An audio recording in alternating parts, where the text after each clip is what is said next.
Hai guys, welcome back to my channel. Hari ini gua akan ngebahas tentang anjing dari zaman dulu banget, dari zaman purba, 2000 tahun yang lalu udah ada jenis anjing ini, adalah Mexican Solo.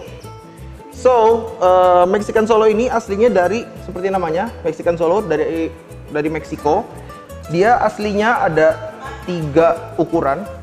Ukuran yang pertama itu yang standar, aslinya itu sebesar anjing Doberman yang normalnya, yang standarnya. Dan yang kedua ada yang ukuran miniatur. Nah, kayak ini anakku si Solo, ini dia ukuran yang miniatur, yang mini, size yang kedua, yang mediumnya.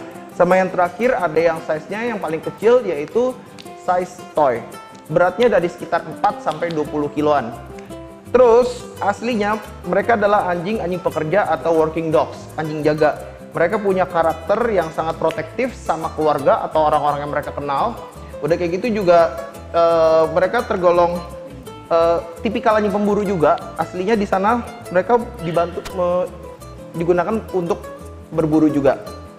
Terus apalagi ya yang kerennya dari anjing ini, dari waktu zaman dulu, waktu masih zaman suku Aztec, ini mereka dipelihara buat ngebantu terapi atau berobat orang-orang tua atau anak kecil yang mempunyai penyakit, contohnya kayak asma, rematik. Itu mereka biasanya piara anjing Mexican Solo di rumah.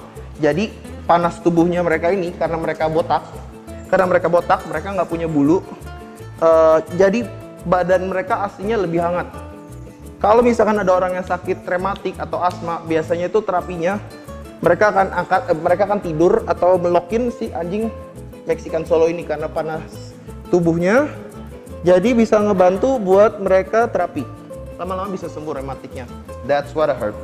Terus juga dulu sempet katanya sih si Mexican Solo ini nyaris banget punah karena ada yang bilang katanya buat obat zaman dulu. Even zaman dulu pun mereka juga ada pada makan anjing primitif juga. Terus deh kayak gitu sempet ditangkarkan lagi.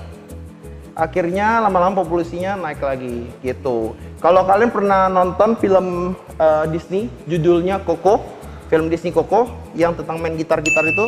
Nah, ini si Dante yang ada di film Coco itu. Terus juga konon kabarnya waktu zaman dulu banget si Mexican Solo ini katanya anjing untuk nganterin orang yang sudah pass away atau pengantar arwah katanya. Jujur aja kalau pengalaman gue pribadi selama ini, kalau tidur melokin dia, gue pernah 2 kali mimpinya yang nggak jelas gitu, kayak ke alam gitu. Ini sumpah serius, kejadian sendiri sama gue 2 kali. Gue pernah kejadian waktu pertama kali gue dapet si anjing Mexican Solo ini. Dua kalinya mimpinya aneh banget waktu itu, pas melokin dia tidurnya. Terus juga mau sharing lagi juga, kalau untuk perawatan grooming atau untuk groomingnya sendiri ini mudah banget. Gue pernah waktu itu bawa ke salon, orangnya bengong, ini apa yang mau disalonin? Orangnya bengong waktu itu apa yang mau disalonin. Cuma akhirnya karena memang jujur aja kalau untuk peliharaan gue pribadi, untuk anjing-anjing gue pribadi, biasanya mereka karena terlalu udah sering gue manjain. Jadi kalau mereka setiap gue mau grooming, biasanya kalau gue mau grooming atau specialty, pas mau guntingin kukunya, itu pasti mereka berontak-berontak dan harus biasanya orang lain yang megang gitu. Oh ya, berhubung tadi masih berhubungan dengan size, masih berhubungan dengan size si Solo ini. Tadi gue juga mau kasih tahu form atau dari bentuk badannya si anjing Mexican Solo ini juga. Untuk si Mexican Solo, dia punya form atau maaf iklan. Ya, dia punya form atau bentuk susunan gigi yang rada beda sama anjing biasanya. Kalau anjing biasanya itu biasanya dia gigi dari ujung depan satu mulut itu biasanya full giginya. Kalau untuk Mexican Solo, mereka rata-rata atau memang lebih banyak dia cuma di gigi belakang sama gigi depan. Kalau makin ancient atau makin pure dia, giginya memang susunannya asli seperti itu, ompong. Dia mirip sama anjing Chinese Crested, anjing purba juga sama. Kalau Chinese Crested dia dari Cina, atau dari Afrika juga ada anjing Anubis sama Mexican Solo sama Chinese Crested. 3 jenis anjing itu more or less mirip. Terus juga nih kalau mau gua kasih lihat, boleh sini dikit kamera. Nih, ya. Lidahnya mereka juga itu banget, panjang banget. Lidahnya biasanya sampai keluar nih, lihat tuh giginya. Cicilannya belum lunas tuh, lihat tuh. Lihat Solo. Tuh, giginya bagian depan sama sampingnya ompong, cuma ada gigi geram belakang. Tuh. Lucu ya. Tapi lebih lucunya lagi kalau anjing ini atau Mexican Solo gigit, dia nggak bisa bikin robekan besar atau luka ngebuka, tapi jatuhnya kayak kejepit pintu. Karena gue sendiri dulu udah pernah kena juga, rasanya kayak kejepit pintu. Temen gue pun sendiri pernah ada beberapa orang yang pas lagi main di rumah gua, masuk ke dalam kamar, nggak pakai knock-knock dulu, nggak pakai izin, main masuk aja. Karena dia pas lagi posisinya lagi di ranjang dan saat lagi sama gua, anjing gua kaget dan dipikir orang asing nggak dikenal, digigit lah. Tapi nggak sampai berdarah, tapi biru aja sih, biru aja, bengkak.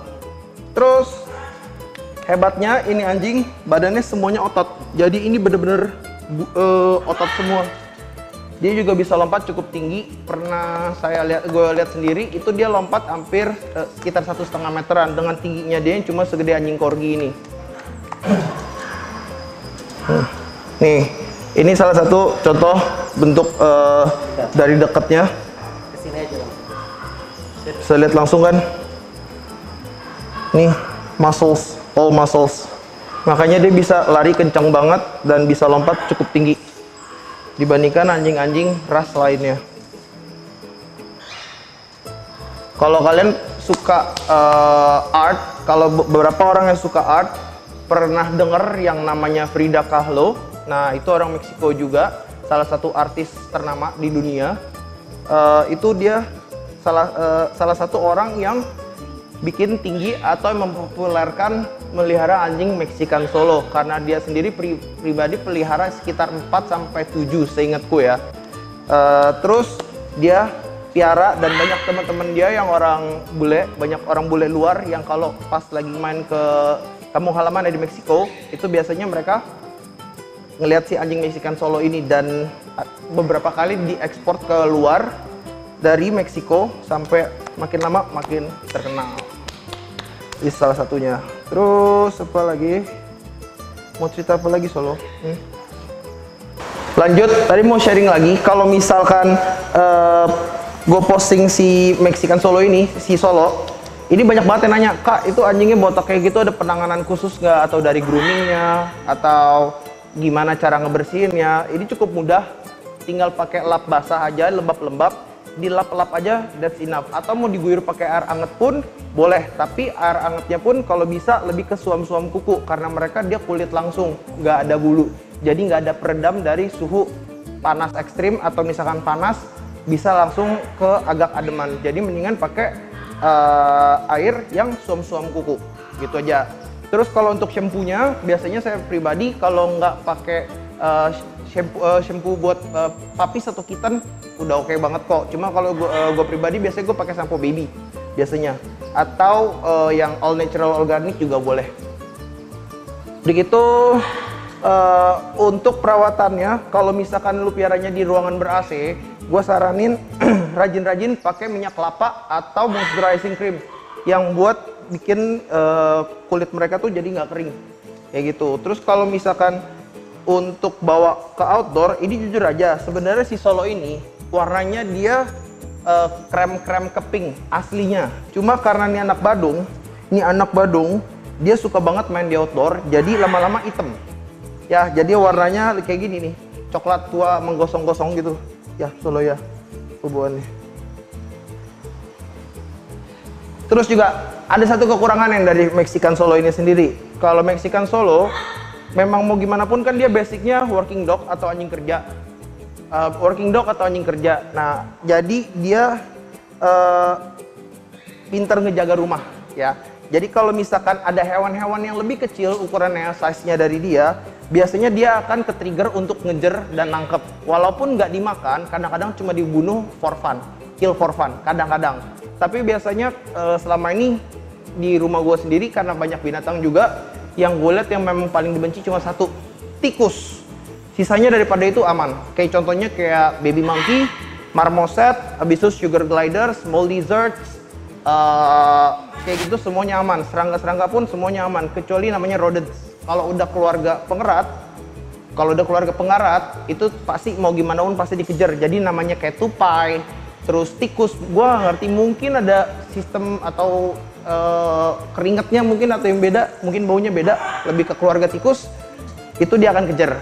Dengan kemungkinan terburuk akan dimakan. Jujur aja si Solo ini sendiri pun, kalau gua lagi nyetok tikus putih buat ular, baru datang gitu, dia suka nyolong nih dan dimakan, ditelan bulat-bulat.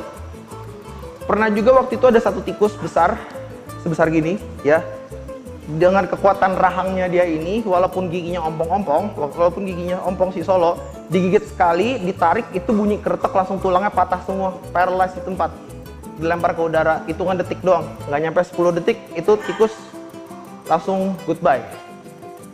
Jadi apa ini? Oh,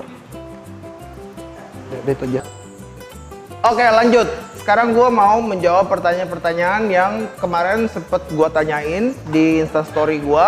Mau nanya-nanya apa aja tentang si Mexican Solo. Blue berisik. Lanjut. Oke.